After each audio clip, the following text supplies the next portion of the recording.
Hello, নমস্কার বন্ধুরা। আপনারা কেমন আছেন? আশা করি আপনারা প্রত্যেকে ভালো আছেন। বন্ধুরা, আজকে আমি আপনাদের সামনে বেগুন দিয়ে কচুর যে মোথা, সেটা আমি পাতলা পাতলা দেখুন করে কেটে হালকা একটু নুন জলে, গরম জলে একটু ফুটিয়ে রেখেছি। নিচ্ছি রিঠা মাছ,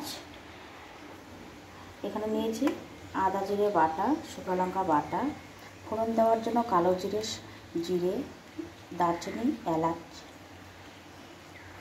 কাঁচা লঙ্কা চেরা, নুন, হলুদ, আর এখন আমি দিয়ে দিচ্ছি বেগুন।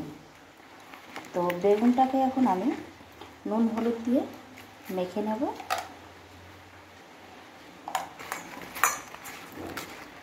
কড়াইয়ে তেল দিয়ে দিয়েছি, এখন আমি বেগুনটাকে ভেজে নেব।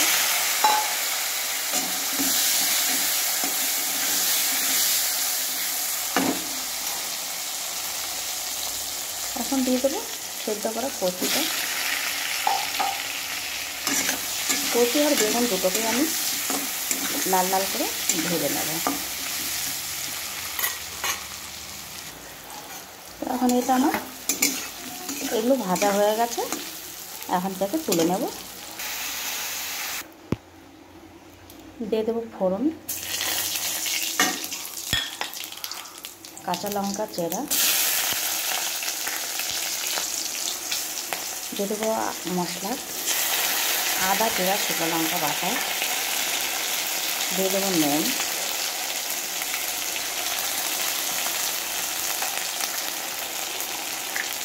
দিয়ে দেবো হলুদ গুঁড়ো,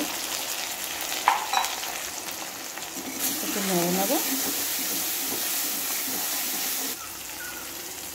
দিয়ে দেবো মশলার যে কাটা ধোয়া জল। এখন দিয়ে দেবো ভাজা সবজিগুলো।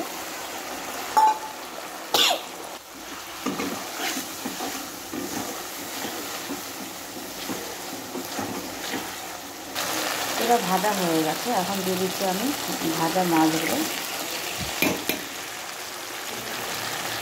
এখন মিনিট দিয়ে দেখি এটা মাছ ছেড়ে দেওয়ার পরে একটু নাড়াচাড়া করে নেব।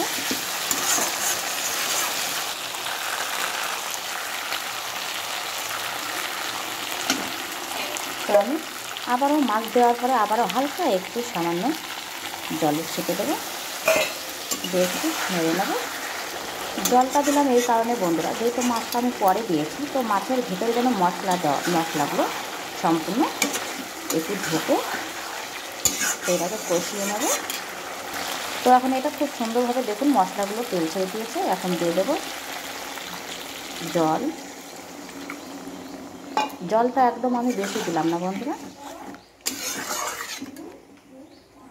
তখন গরম মশলাটা বেটে নেব, আর এদিকে ঝোলে ফোটার জন্য আমি 2 মিনিট 3 মিনিটের মতো ঢেকে রাখবো।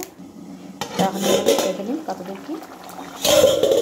তো দেখুন বন্ধুরা, খুব সুন্দরভাবে ঝোল একদম ফুটে গেছে।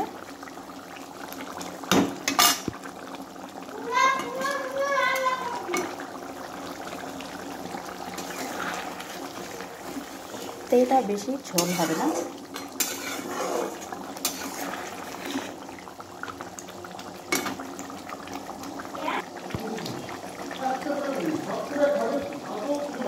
তো এখন নামানোর আগে আমি গরম মশলা বাটাটা দিয়ে দেবো।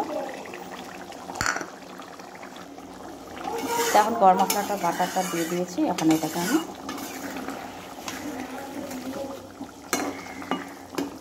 নামিয়ে নেব। তো আমার পুরো রান্নার রেসিপিটা কমপ্লিট। বন্ধুরা আপনারা অবশ্যই লাইক, কমেন্ট, শেয়ার, সাবস্ক্রাইব করবেন। আর আপনারা প্রত্যেকে সুস্থ ভালো থাকবেন। আজকের মতো টাটা।